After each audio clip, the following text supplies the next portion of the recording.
Hi, I'm Laurie Lasbury, and I'm the Director of Community Engagement for CarDon Associates. And welcome to the Resource Hub. Today, we are super excited to have Marsha Egan from Bosma Enterprises. Hi, Marsha. Can you tell us a little bit about Bosma and what your role is at Bosma? Certainly. Thank you, Lori, and thank you for having me on this Resource Hub hotline. I would love to share about Bosma. Um, Bosma's mission is to provide services to people who are blind or visually impaired. And I'll talk a little bit about our services, but I do want to let you know that in Indiana, there are over 170,000 people who are living with vision loss.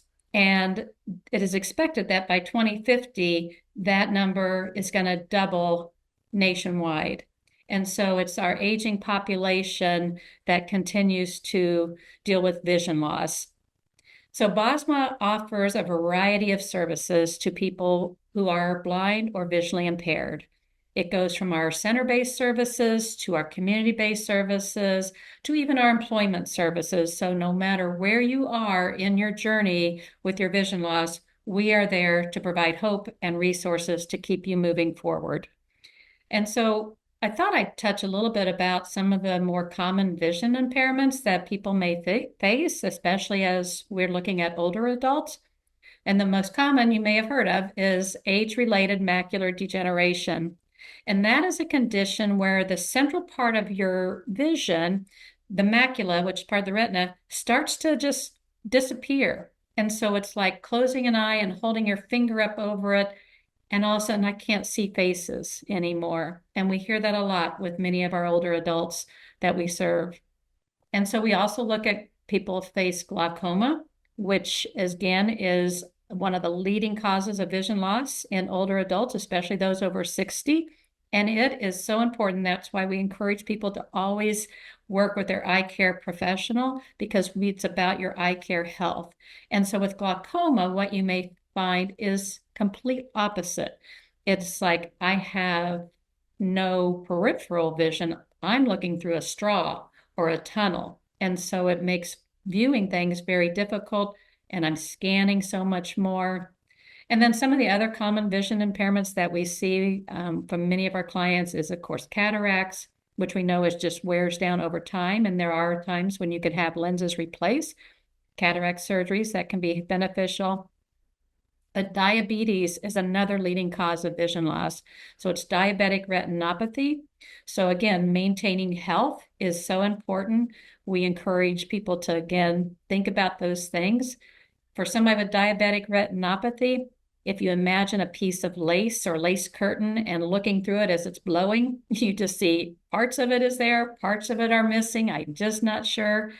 And there are so many other things that can cause vision loss, from trauma, from strokes, genetic conditions, all of those things. And the thing about vision loss is that you can be working with, I may not just have macular, I may have macular in addition to my cataracts. And then we know that also the thing about vision loss is that vision loss does not discriminate. It can hit anybody at any time. And so when that happens and people are diagnosed with some kind of vision loss, we want people to know that Bosma is out there as a resource, and we're there to help them continue on through their journey. And so some of the services I'll touch on just briefly. Like I said, our comprehensive rehab program is really funded through vocational rehabilitation, because people that come through that are really looking to get back into the work, back to work, to employment, to going on to higher education, whatever that might be. And so we go through a variety of skills training, from assistive technology, adjustment counseling, manual skills, orientation, mobility, learning to use that white cane to navigate safely in the community, as well as just general communication and personal management. How do I operate my stove without vision anymore? How do I, ensure that this is clean? How do I use my phone because I can no longer see? How do I use my keyboard? Or how do I learn to use a computer because I've never done that? So those are all skills that we work with, helping people to learn. And that also continues on into our community services, which a lot of it is with seniors 55 and older. And I'll tell you, we serve probably over 400 seniors every year in our community-based, home-based services. And people want to stay in their home. And if they don't, they want to stay and still stay active in their daily activities. So whether it's, I can no longer read books, so there's talking book programs. The light is really hard on my eyes, so let's get you some filters. I want to be able to read my mail. All of those things are things that we can address individually with individuals. And then, of course, our employment services.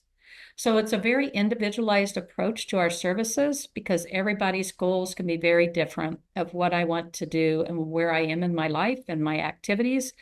And so our community-based program, we travel throughout the state, from Lake and Porter all the way down to Clark County. It's a whole array of services that we bring to our clients, no matter where they are.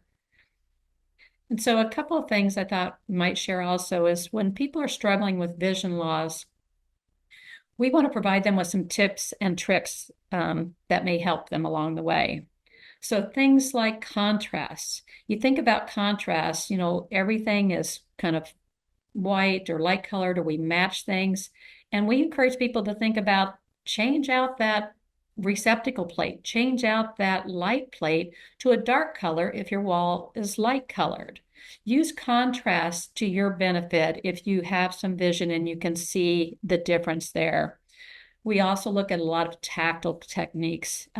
We have what we call bump dots. They're like little Velcro or little raised rubbery dots. Because how do I use my microwave? How do I identify this? How do I find this that push the button on my control? We will use bump dots. We'll use puff paint, tactile paint, anything that's going to help give a tactile identifier as to what that object is, where I'm trying to go with this.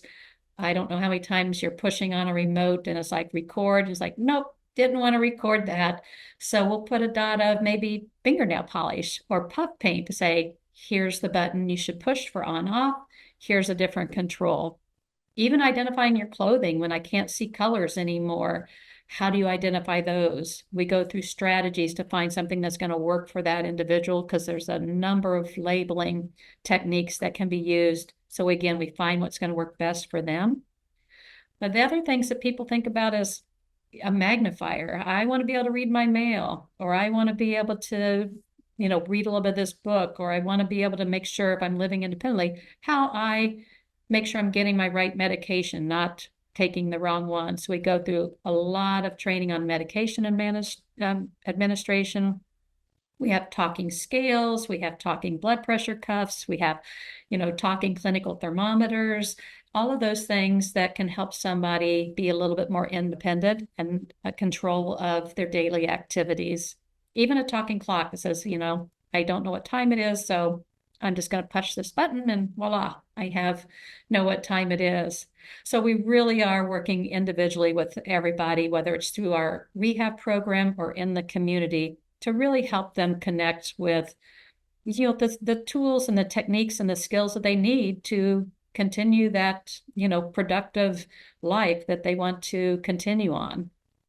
I will say we do have some resources that I'd like to share as well for those who are thinking, I don't know enough about technology. We have a Tech Tuesday. It's our assistive technology director who facilitates that every Tuesday. It is through Zoom, or you can call in.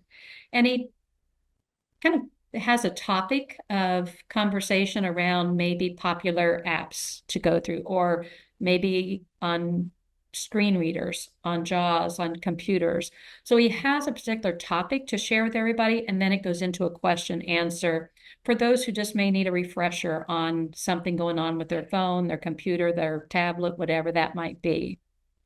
We also have a resource for what we call our emotional support line, because we know adjustment to vision loss, people are at all different stages. It is a going through the different stages of grief. So there is anger, there is, all kind of things that go on, and people are at all different stages. So we have an emotional support line that people can call into every Tuesday morning. I believe it's at 9 o'clock. And our adjustment counselor, who is a licensed clinical social worker, helps to kind of lead those conversations, because we not only know that vision loss affects that individual, it can affect family members and those dynamics as well because of those role changes that might be occurring, or just how somebody might be viewing their mom and dad because their vision has changed. So we go through all of those type of things. And then on the fun thing of resources, we have a line called Connections. And this is, to me, like a giant party line of activities. So it's all phone activities. So for those who can no longer physically fill out a crossword puzzle, we have a phone crossword puzzle activity line that is facilitated by somebody who typically has vision loss, or a volunteer or one of our staff, and they will give the clue, and it's just like people are chiming right back in as to what that answer is.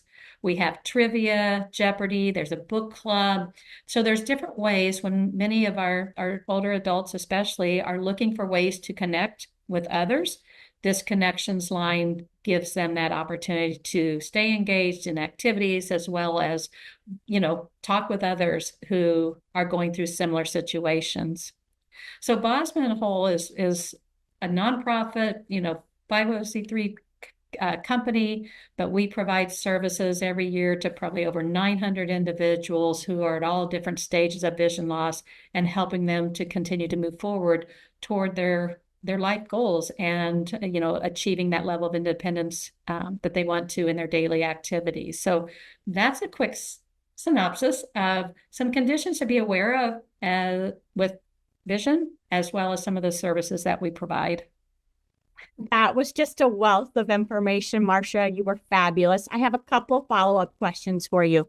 If I was at home taking care of my mother or father who has some vision loss or is starting to, and I think they might benefit from your services, do you all come out and do a home assessment? How do I get a hold of you? How do I get the ball rolling to be able to help my parent?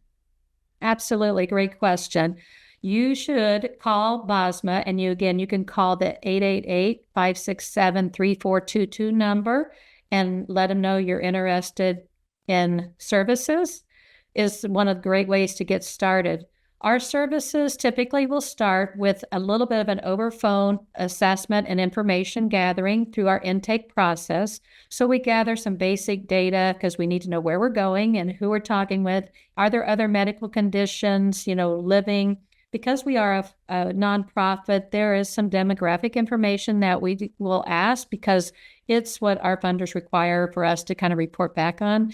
But once we get that, we assign that out to one of our rehabilitation teachers, and they will make contact with that client, that person who's looking for services.